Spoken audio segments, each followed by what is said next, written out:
Once we are done with our follow-up testing and we can see if it provides worse scenarios or not, we can go for the next step.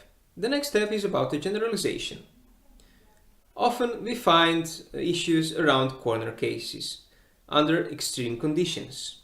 Maybe we put some strange input, some large input, large data files, there are lots of steps, the memory is maybe quite low or whatever.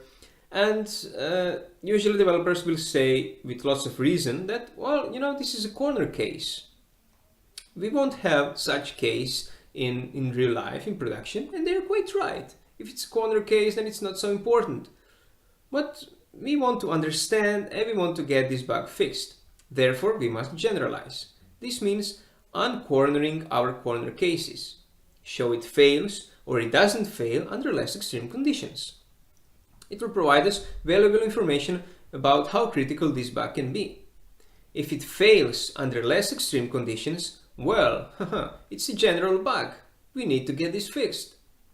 If it fails only under extreme conditions, well then it might not be so important. We might think, yeah, wow, this is big issue, but actually this big issue happens only when quite extreme conditions take place.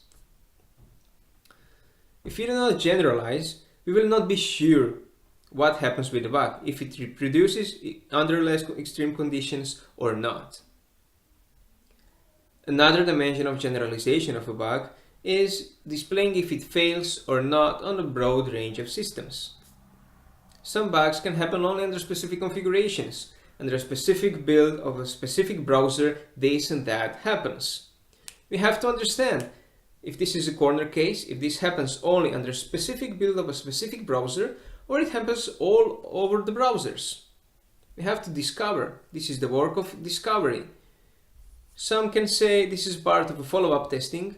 Well, maybe it is, but it has a specific information objective in mind. We want to understand if this bug happens under less extreme conditions, if it's a general bug, if it happens on the broad range of the systems.